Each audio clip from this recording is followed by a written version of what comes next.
시사 CCTV 김어준의 뉴욕타임스. 네, 안녕하십니까. 김어준의 뉴욕타임스 207회. 벌써 207회네요. 김어준 총수는 2월에 온다고 했는데 아직 소식은 없고요. 아직 2월 안 됐잖아. 뭐 아무튼 이 방송이 나갈 땐 2월이 됐을 텐데 아직 소식은 없고요.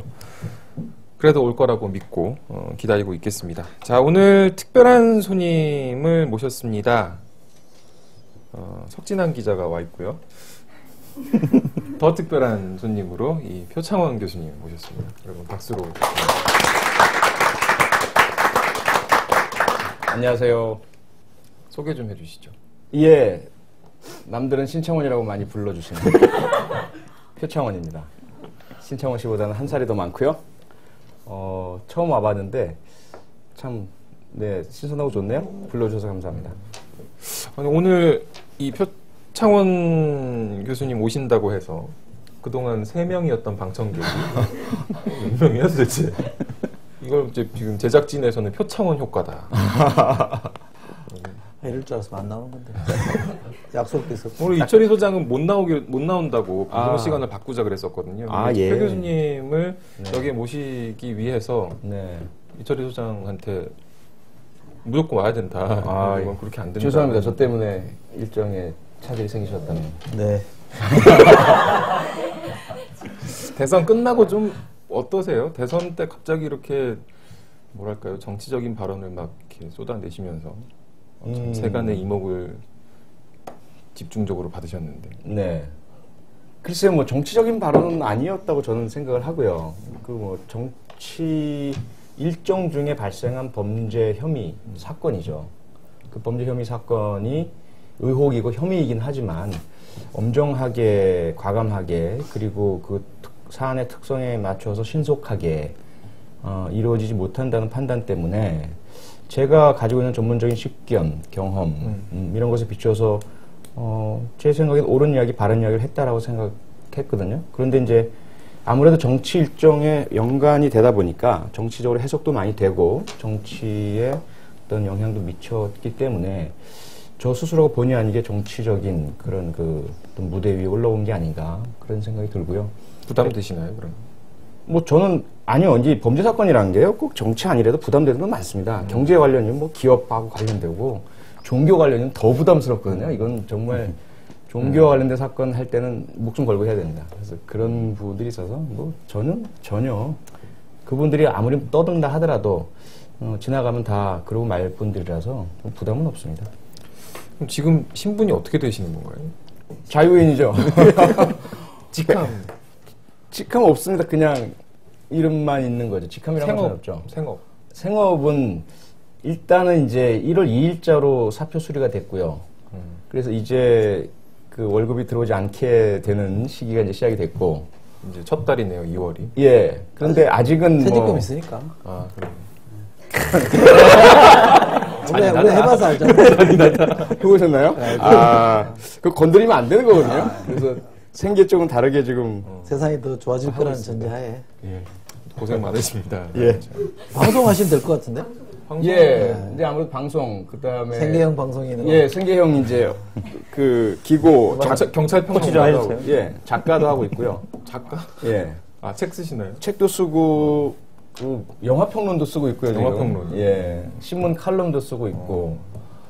클래식. 더 좋아지셨네. 예, 뭐 평론도 해달라 그래서. 예전에도 방송에 많이 나오셨지 않습니까? 그렇죠. 근데 다만 좀 그건 범죄 사건과 연관된 것에 국한됐는데 지금 조금 폭 넓어졌습니다. 예. 축하드립니다. 고맙습니다. 자, 석진한 기자도 이 자리에 처음 모셨죠? 예, 처음입니다. 그동안 뭐 여러 차례 저희가 섭외를 하려고 했는데 본인이 이런 거에 좀 알레르기가 있다. 뭐 이런 거가 뭘 지칭하는지 모르겠는데 이런 거에 알레르기가 있다고 했는데 지난주에 한겨레 캐스트 출연을 했죠. 그게 뭐 사실 뭐 시청자가 얼마 되지 않기 때문에 시청자들의 반응은 못 봤지만 제작진의 반응이 좋아가지고 오늘 한번 또 뉴욕타임스에도 나와달라고 했더니 이번에는 기꺼이. 제작진의 반응은 절대 믿지 마. 꼬시는 거야. 아니 거의 강압적으로 끝나고 나서 바로 출연을 염두에 두고 잘하지도 못했는데 되게 잘했다 뭐 이러면서 지금 저 소개 좀 해주. 지금 담당이 예, 저는 지금 정치부에서 일하고 있고요. 아니, 그렇게 얘기하지 말고 또 구체적으로. 얘기하려고 그러는 거예요. 정치부에서 일하고 있습니다. 대선 때까지는 그 민주당을 출입을 했고요. 한 2년 정도. 이제 대선이 끝나고, 지금은 인수위에서 우리 김혜영 기자와 같이 일하고 있습니다. 그렇죠. 석진환 기자는 계속 야당을 지금 담당하다가 네. 민주통합당과 통합진보당 이렇게 담당을 하다가 갑자기 지금 이 인수위로 와서 전혀 지금 새로운 취재 환경에 놓이셨단 말이죠. 네. 왜 그렇게 된 거죠? 영전이요? 좌천이요? 대선, 저는 개인적으로 대선 패배에 책임을 묻지 않았나, 뭐 이런 생각을 하고 있습니다. 마다가스카르를 생생하게 체험하는 미디어 존. 마다가스카르 여행을 떠나볼까? 우와, 신난데! 희귀 동식물을 온전히 담아온 보석 같은 사진을 함께 만나보세요. 궁금해요? 궁금하면 한강진정 네모로 오세요래. 헬로 마다가스카르. 그럼 이제 표 교수님 이야기를 좀 들어보고 싶습니다. 서울중앙지검이 국정원 간부가 지난 18일 표창원 전 교수를 명예훼손으로 고소한 사건을 공안 일부에 배당했다고 23일에 밝혔다고 하는데 현재 상황이 어떻습니까? 고소 내용이나 뭐 이런 거 알고 계신가요? 공식적으로는 아무런 저희가 연락이나 통보를 받은 바가 없고요. 제가 알고 있는 것은 오로지 그 기자분들이 인터뷰하겠다고 전화 오셔서 알려주신 내용. 그리고 제 처음에는 좀 농담인 줄 알았어요. 그 몇 차례 전화 주셨던 연합뉴스 이제 연합뉴스죠. 연합뉴스 기자분이 전화를 오셔서 아침에 어떻게 생각하냐고 고소건에 대해서 무슨 고소건이냐고 제가 물어봤어요. 그랬더니 그 본인 고소당한 거 모르시냐고 해서 모르고 있는데요. 그랬더니 이제 설명을 해주시는 거예요. 그래서 처음에는 뭔가 좀 얼떨떨했죠. 이게 가능한 일인가라는 것부터 시작을 해서 그 다음에 이제 보도 내용들을 보고 하면서 이 고소된 것이 제가 그 경쟁사죠 아마 경향신문 경쟁사를 안 볼 걸. 그런가요? 그쪽에서 노코멘트. 서로 아니, 그냥 한편 예. 죄송합니다. 예. 편집당하겠네. 어쨌든 이제 경향신문에 제가 3주에 한 번씩 칼럼을 쓰는데요. 단도직입이라는 타이틀로 첫 칼럼이 그 3주 전이었어요. 3주 전 수요일 날 풍전등화 국정원이라는 제목으로 국정원의 어떤 그 필요성, 위상, 그리고 제가 경험했던 아주 훌륭한 국정원 그 요원분들의 우수성, 이런 것들을 이제 많이 말씀을 드리고, 그런데 최근 1년의 그 사건들, 다들 아시는 이번 대선 그 선거 개입 부분은 차치하고 라도라는 제가 편 써서 구체적인 얘기는 안 했고요. 2011년 인도네시아 무기사절단 그 숙소에 잠입해서 노트북 열어보다가 적발당해서 체포된 사건도 있고, 그 이전에 이제 그 분당 모 교회 신도들이 아프가니스탄에 가서 포교 활동, 선교 활동을 하다가 이제 탈레반에게 납치됐던, 그래서 그 인질 석방 과정에 관여했던 국정원 요원, 이 언론 앞에 노출된 일들, 그리고 이제 올 초에 그 경기 지역에 진보 성향의 시민단체 간부를 국정원 요원이 미행하다가 그분에게 직접 적발당해서 그렇죠. 카메라에 찍혔죠. 잡혀서 끌려갔던 건데, 이런 부분들을 이제 제가 요원서 그래. 근데 그것이 명예훼손이에요 지금. 제가요? 제가 한 거는 뭐 그래보다 더 마일드한 요원이 뭐 그래 어디 요원이라고 밝히지 않았기 때문에. 주어가 없군요. 근데 그러니까 저는 이제 주어를 밝혔으니 무죄가 되네요. 이게 표현을 무능력 하냐라고 이제 물어본 거예요. 한 거냐? 아니면 정치적인 관료 몇 명이 국정원의 예산 인력 조직을 정치적으로 오용 남용해서 이런 일이 생겼느냐? 둘 중에 무엇이냐? 이런 이제 질문을 던지는 내용이었는데, 그게 이제 무능하지 않은 국정원을 무능하다고 표현했다. 라고 해서 무능하지 않은 국정원은 무능하다고 표현했다. 예. 무능하지 않다는 거 누가 인정하는 건가요? 그러니까 그걸 아마 밝히려고 하는 것 같아요. 밝힐 준비가 그러면 됐겠죠. 그 소장 내용을 보신 못 봤다니까요. 전에만 보도 내용이 그렇다는 얘기예요. 보도 내용이. 예. 아마 이 인도네시아 건 같은 경우에 네. 그 당시에 이렇게 이 결과가 나오지를 않았지 않습니까? 나왔죠. 결과가 나왔습니다. 경찰이 그 체포를 했고요. 네. 경찰 수사 과정에서 이제 뭐 국정원 측에서는 그 어떤 보안성 이런 부분들을 요청을 많이 했는데 경찰이 그런 부분을 받아들이지 않고 일반 사건처럼 수사해서 수사 결과 발표했습니다. 네. 예. 뭐죠? 아니 그게 아니라 예. 인도네시아 건은 그 제 기억에 이게 예. 한참 사실은 제가 그때 저 예. 서울지방경찰청에 출입을 했었거든요. 네, 네. 그래서 제가 출입할 때까지는 예. 계속 얘기를 안 해서 이거 시간을 예. 한참 끌었었습니다. 예, 이제 예. 다른 출입처로 옮기고 나서 예. 이 뒤에 이제 사건 결과를 제가 그 기억이 안 나서 그냥 서울로 여쭤본 발표 거예요. 났죠? 맞습니다. 보도가 된 겁니다. 어쨌든 무능하지 않은 국정원을 왜 무능하다고 문제 제기를 하느냐는 차원에서 지금 고소를 그렇죠. 당했다. 네, 그렇게 제가 알고 있습니다. 예. 소장을 읽어봐야 돼요. 아직 뭐 모르는 다음 무능하다는 사실이 폭로한 것 때문에 그런 거 아니에요? 그러니까 이제 그런 제목이 바뀌어야죠. 국가기밀 누설죄가 돼야 되는 거고. 예. 그러니까 이게 뭐 근데 제목이 기자가 잘못한 명예훼손죄라고 하니까 소장 봐야 알죠. 국가기밀 누설이냐 명예훼손. 허위 사실에 대한 명예훼손이 아니고 진실을 폭로한 거에 의한 명예훼손도 있는 거죠. 시청자 한 분이 이런 메일을 보내셨다고 합니다. 제작진한테 온 건데 스스로를 반공 보수주의자라고 표현하신 표창원 전 교수님의 인터뷰 기사를 보면 제 생각과 거의 일치합니다. 같은 생각과 주장을 가지고 한 사람은 그러니까 표창원 전 교수는 보수라고 하고 저는 이 시청자분은 진보라고 하고 과연 보수와 진보의 경계는 무엇입니까? 그런 질문들을 좀 많이 주시는데요. 트위터나 제 블로그에나 좀 오해가 있는 것 같습니다. 어떤 오해냐면 보수는 반칙을 많이 쓰고 정의롭지 않고 그렇지 않느냐. 그리고 진보는 정의롭고 그 잘못된 것 반칙을 용납하지 않는다. 그거는 전혀 제가 볼 땐 잘못된 구분 방법입니다. 보수든 진보든 제대로 된 사람들은 나쁜 거 싫어하고 반칙 싫어하고 정의 구현하자고 하는 거죠. 보수는 말 그대로 전통을 지키고자 하죠. 우리가 이제까지 이루어온 그것을 소중하다고 여기고 지키려고 하고 가급적 변화를 하지 않으려고 하죠. 다만 보수가 그렇다고 해서 변화를 하지 않겠다라고 하면 그건 수구가 되고요. 건전한 보수는 시대 상황에 맞도록 자꾸 점진적인 변화를 하려고 하는 거죠. 진보는 좀 더 급진적인 변화를 원하죠. 그리고 가장 그 경계에서 중요한 부분은 엘리트주의를 믿느냐 아니면 다수에 의한 직접 지배 통치를 원하느냐. 이게 아마 제 생각에 우리나라에서 얘기하는 보수 진보의 경계선이라고 봅니다.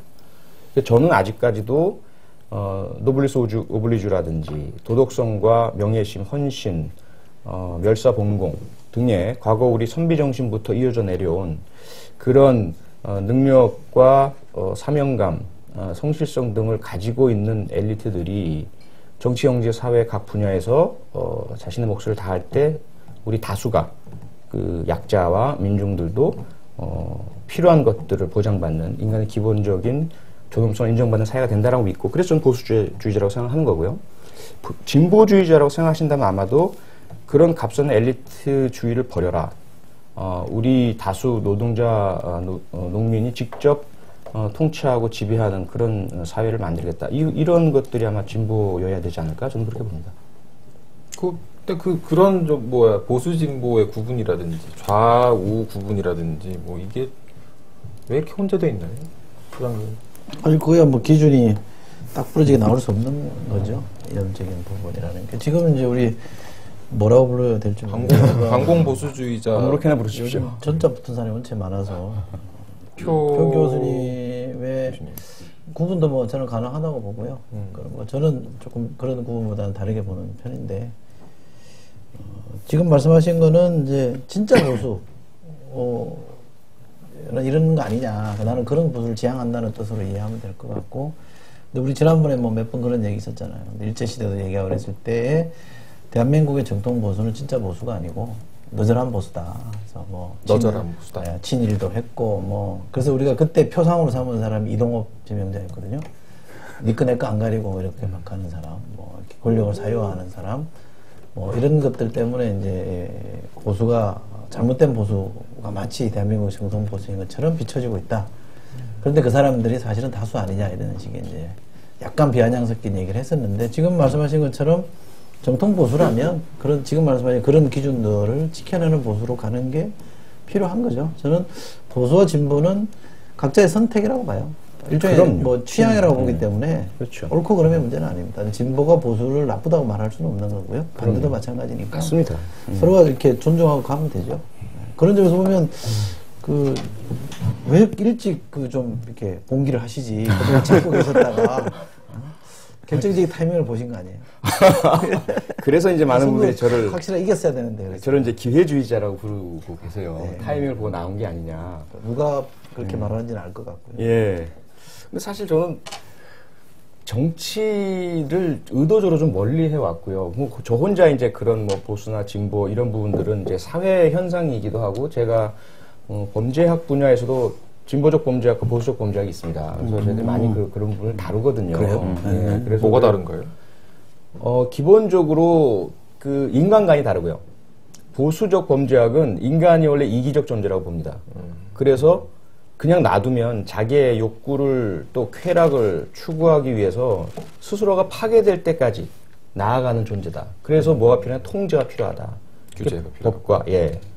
그런데 진보적이라기보다 좀 이제 그 좌파적 범죄학에서는 인간은 원래 사회적 동물이고 사회적 본성을 가지고 있다. 그냥 놔두면 알아서 형제 자매가 있기 때문에 서로 해치지 않고 잘 산다. 그런데 이 자본주의의 모순이 인간성을 변화시켜서 자꾸 이익을 추구하게 만들고 경쟁을 하게 만들고 그래서 범죄를 부추긴다. 이런 전혀 상반된 인간관을 가지고 있어요. 그래서 보수적 범죄학은 어떻게 하면 통제를 더 잘할 것인가.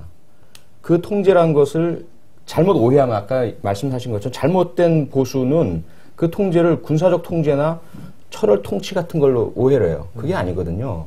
그 뒤늦게임 같은 보수범죄학자가 얘기한 통제란 건 뭐냐면 공식적, 비공식적 통제 장치의 아주 합리적인 작용입니다. 그래서 도덕, 윤리, 교육, 이런 사회와 가정 이런 것들을 통해서 사람들이 스스로가 그 사회 가치관을 따라갈 수 있도록 하고 최소한도의 법적 통제를 하자 이거거든요.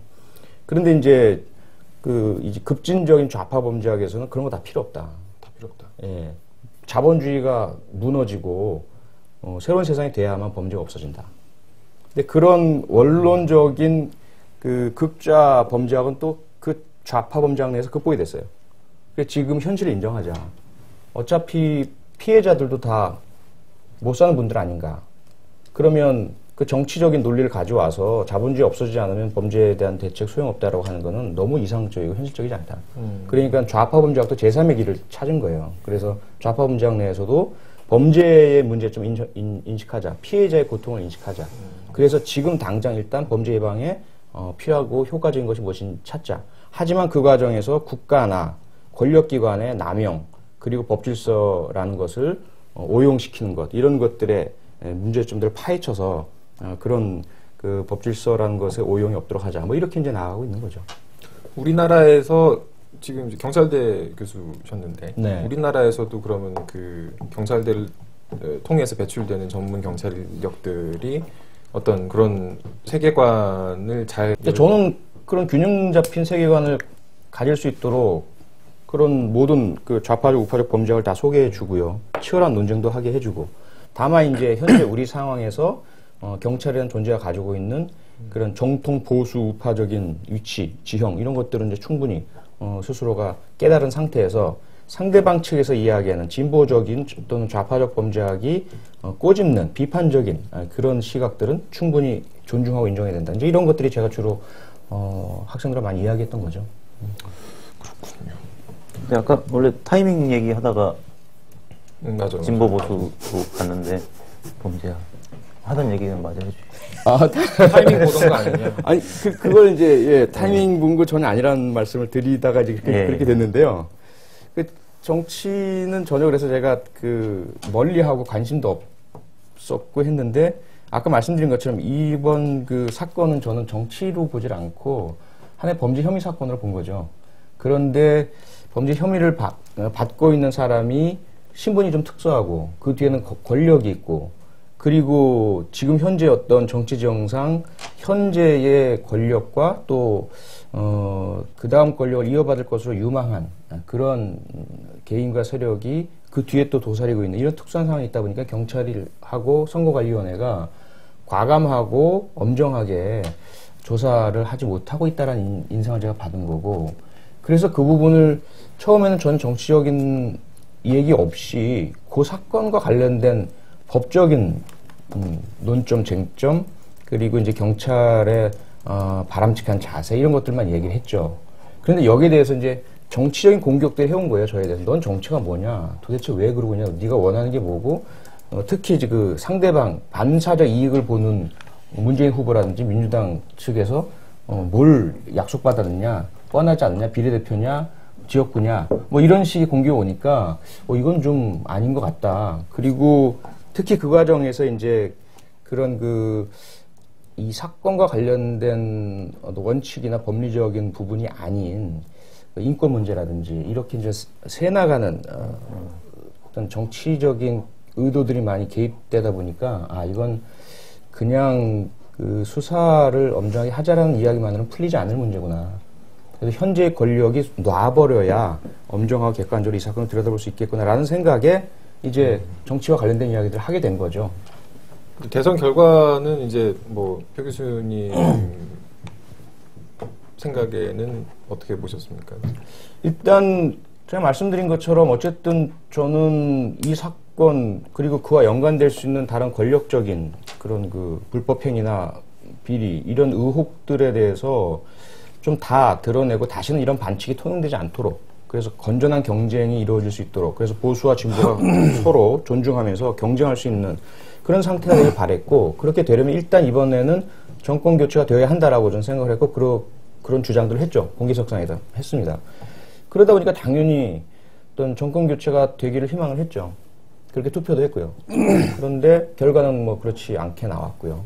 그런데 그 부분은 조금 이제 생각을 좀 깊이 해주셔야 되는 게, 저와 관련해서는 설명드렸다시피 그러한 제 입장은 특정 후보나 특정 당에 대한 지지와는 전혀 상관이 없습니다. 전혀 특정 당에 제가 우호적이거나 그들과 관계 맺은 것도 전혀 없고요. 단지 저는 이러한 사건이나 이런 유사한 권력적인 비리 의혹들이 제대로 밝혀질 수 있도록 하기 위한 정권 교체가 필요하다는 것이었고요. 그러다 보니까 오히려 다른 분들보다는 대선 결과에 대한 어떤 수용이 훨씬 더 빨랐죠.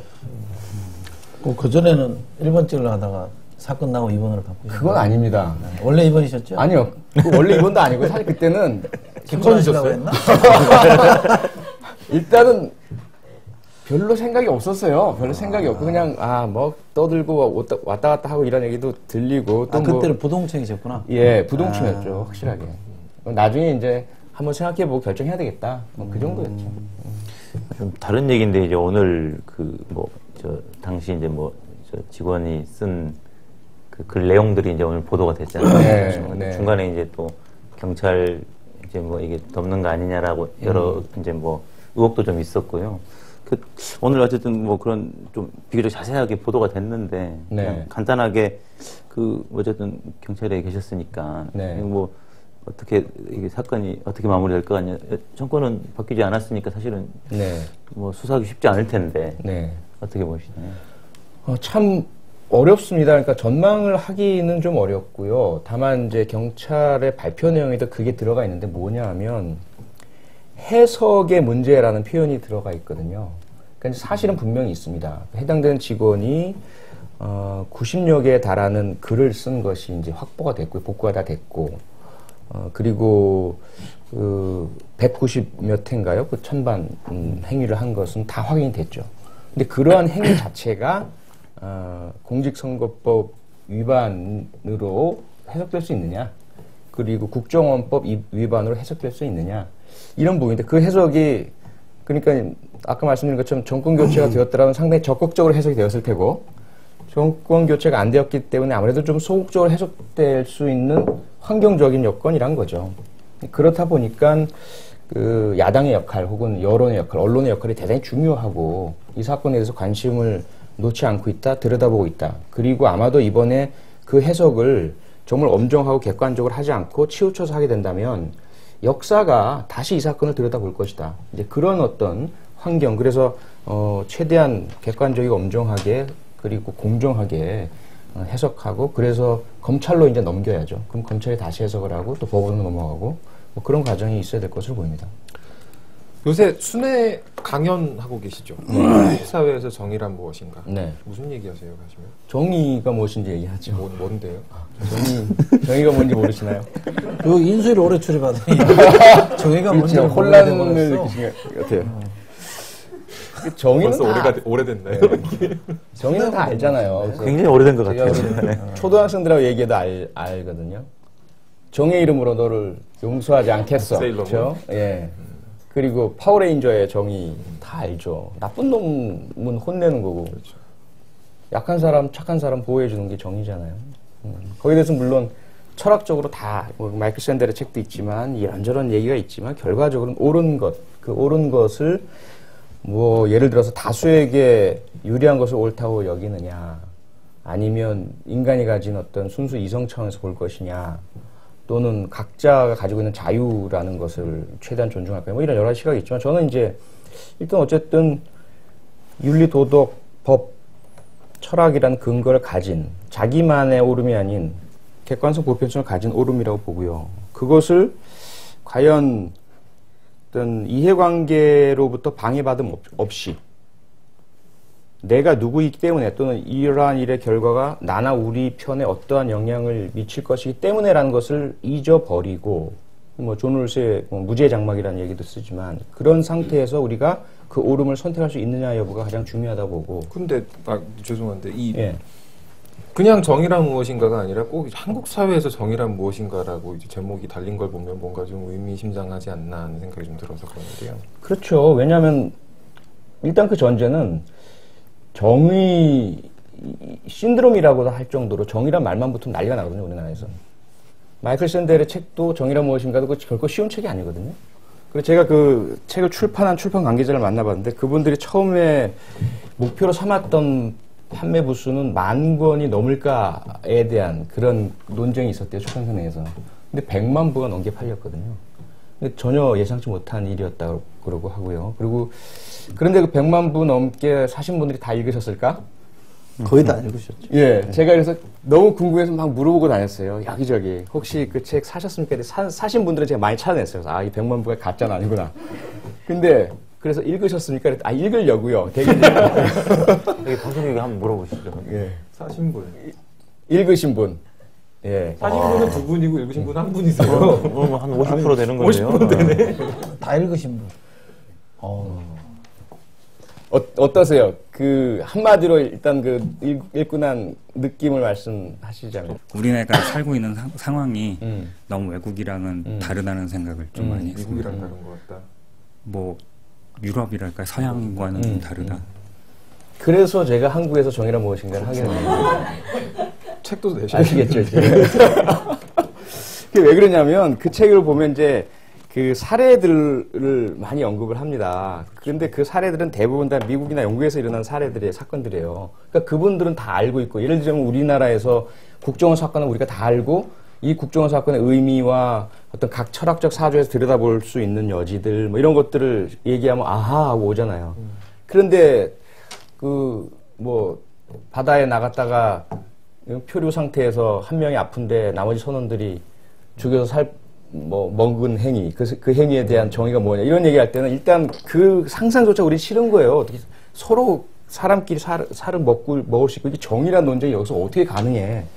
그런 거라고 저는 보거든요. 그렇죠? 그래서 그런 그 어떤 문화적 맥락의 차이, 또 우리가 알고 있는 그 사례나 사건의 차이, 이런 것들을 좀 한국화시켜서 얘기를 나눠보자. 그런 거죠. 그러니까 이게 정의라고 하면 반대편에 부정의가 있는 거 아니에요, 그죠? 부정의를 저지른 사람들이 있잖아요. 그 사람들을 물리쳐야 되잖아요. 파워레인저처럼. 선거에서 꺾어야 되잖아요. 정치를 해야 되는 거 아닙니까? 그죠? 형사 출신이십니까? 제가 경찰대 떨어진 사람이에요. 아, 그러세요? 혹시 국정원에 계십니까? 모르죠? 모르죠? 알 수 없죠, 뭐. 야, 이거 거대한 거가. 유도 뛰어나단 말이야. 근데 저는 이제 그 신문 기법 강의를 할 때 유도 신문 하지 말라고 하거든요. 예, 별로 효과 없습니다. 아니 지금 물어보는 거예요. 정치 저는 근데 이게 내가 당하면 되게 좋은데? 너무 오래 남아서 뭐를 여기서 또 뭐 재보선 얘기할 수는 없잖아요. 아니 지금 그 얘기를 하는 게 아니라 아니, 근데 오늘 이게 하라고 얘기하려고 하는 게 아니고 제 뭐 인사청문회 아니잖아요. 이상하게 3대 1의 청문회 같은 느낌이 막. 출마하라고 제가 얘기하는 게 아니고 그러니까 아까 말씀하신 정의의 문제나 뭐 부정의의 문제 내지는 여러 가지 부조리를 해소하는 문제도 결국 정치의 문제와 맞닿아 있다는 거죠. 그렇죠. 예. 그러니까 정치가 뭐 선의 세력과 악의 세력이 싸움이 아니기 때문에 그렇죠. 맞습니다. 다룰 수 있는데 그러니까 삶의 질이 어떤 사람이 직군하에 따라 또 다룰 수 있는 문제이기 때문에 범죄라는 것도 그런 거잖아요. 그렇게 보시면 저는 개인적인 판단으로는 정치하는 길로 접어들었다. 어쩔 수 없다 이거는. 본인이 갖고 있는 문제의식을 해소하려고 푸는 방법은 정치를 통해서 푸는 수밖에 없을 거다라고 생각해서 저는 적극적으로 권장하고 싶은 생각인데 지금 그 얘기를 하고 싶은 것보다 더 중요한 거는 정치를 그러니까 예컨대 정의 문제가 정치가 빠져있는 진공 상태에서 유지되는 건 아니다라는 거죠. 그러니까 현실 삶에서 유지되는 거는 현실 삶의 가장 강한 강제력은 역시 정치에서 오는 거기 때문에 정치를 바라보는 관점을 이제 제가 한 번 더 강조드리고 싶었던 말씀이에요. 생각해 본 적 있으세요? 정치 생각은 누구나 다 하지 않습니까? 그 부분에 대해서. 정치인이 되는 거? 그렇죠. 생각 안 해본 사람은 없을 것 같아요. 다만 이미 들어선 거야. 아니요. 그런 안 해본 사람 많을 것 같은데. 아니, 그러니까 제가 이제 들어섰다가 나온 사람도 계시고. 그러니까 이제 저런 죄송하지만 우리 소장님의 그 태도가 단정이라는 이 수사관들이 많이 사용하는 너 했잖아 사실 나 알고 있거든 저 사람 다 나오거든 그러니까 너무 평론가 정치 수사 평론가 정치 수사관 야 우리 쉽게 가자 뭐 이런 거예요. 뭐 자꾸 그러니 넌 이미 쉽게 가자 좋다. 쉽게 가자. 근데 이제 그런 거니까 아까 이제 생각이란 게 제가 내가 현실적인 실행을 염두에 둔 생각이 아니고요. 뭐 영화나 TV에서 봤을 때 막 나오는 거 있잖아요. 그럼 내가 만약에 저 입장이면 어떨까 이런 정도라는 거죠. 누구나 할 수 있는 정치인으로서 네, 어떤 그렇죠. 결단의 순간을 그런 거 염두에 둔 게 아니고. 아니 근데 정치를 생각해 보셨으면 그 본인이 했던 그런 이 부조리에 대한 고발 이런 게 뭐 퇴색되나요? 그러니까 정치 좋은 바로 바로 그 점인데요. 저는 이제 평론을 뽑으라고 하는 사람인데 지금. 그러니까 이게 정치를 이제 예를 들어서 스포츠 경기라고 본다면 똑같진 않겠지만 뭐 한국과 일본 혹은 그 바르셀로나랑 레알 마드리드가 하잖아요. 그럼 모두가 다 선수가 될 필요는 없다라고 저는 보거든요. 심판도 있어야 되잖아요. 그리고 관중도 있어야 되고 전문가 평론가도 있어야 되고 해설가도 있어야 되고.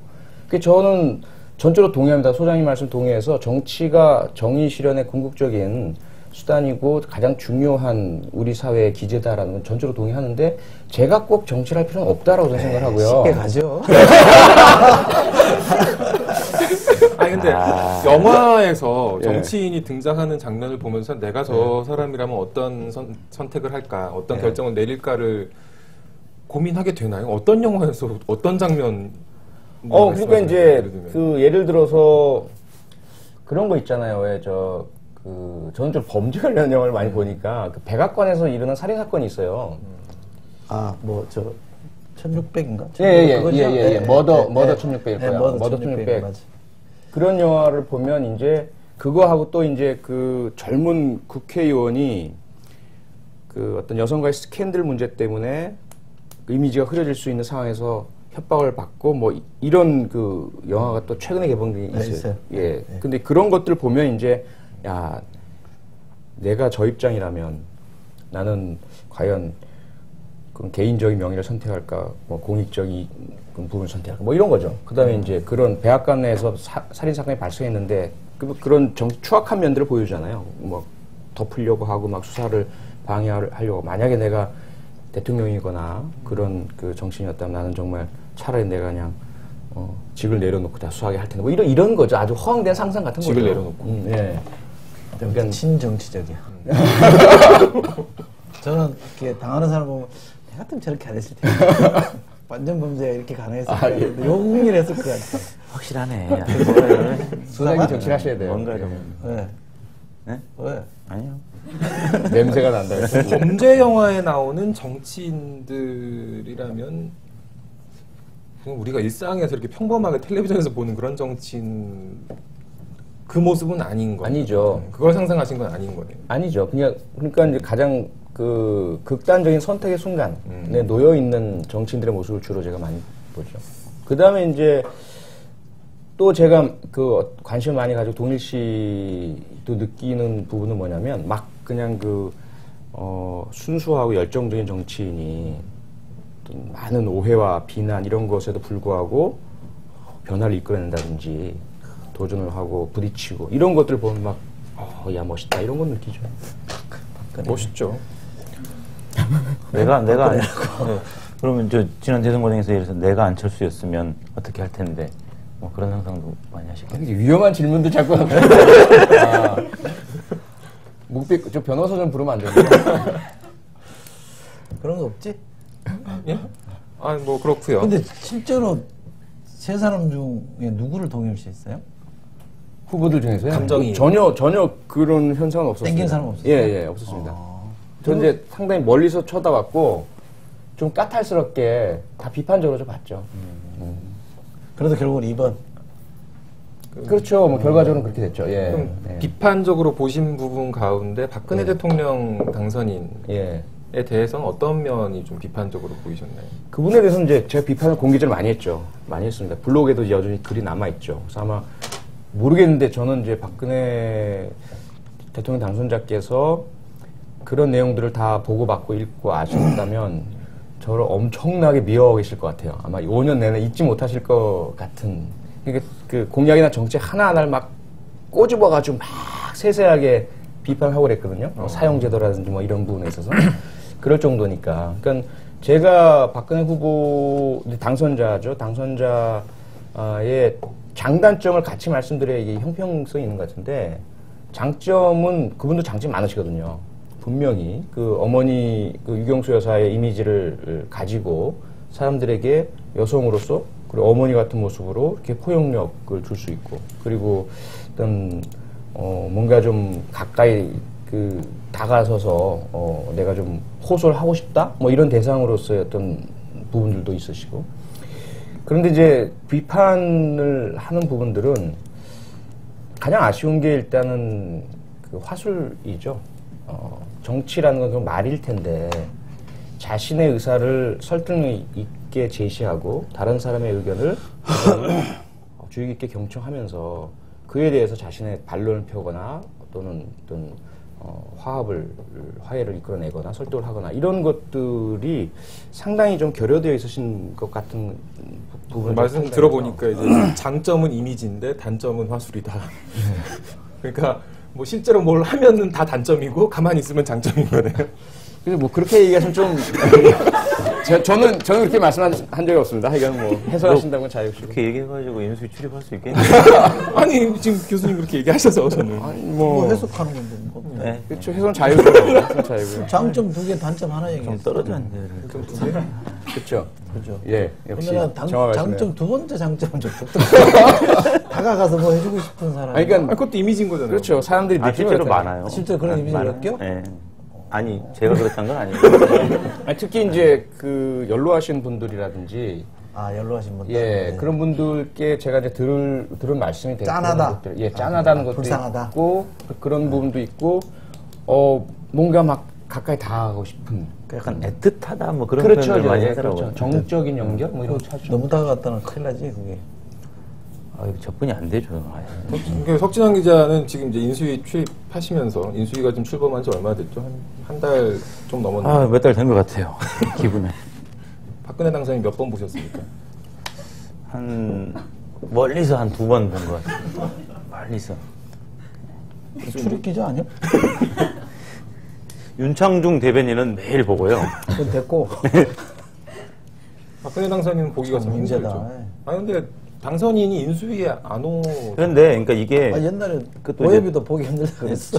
저희끼리는 그게 문제다라고 생각하지만 실제 바깥 분들은 또 꼭 그렇지는 않은 것 같아요. 그러니까 오히려 예를 들어서 박근혜 당선인 얘기했던 것처럼 현직 대통령이 있는데 당선인이 뭐 이렇게 아니 그런 표현은 안 썼지만 뭐 이렇게 마치 점령군처럼 하는 거 옳지 않다. 그래서 조용히 인수위 운영하고 그런 거에 대해서 또 굉장히 좋은 평가를 하는 사람들도 아니 그럼 맞아요. 질문 우리 네. 최 교수님한테 질문해 보시죠. 그러니까 특사 잘못됐잖아요. 네. 근데 지금 이 논리로 박근혜 당선인이 결과적으로 방관한 게 정의에 부합합니까?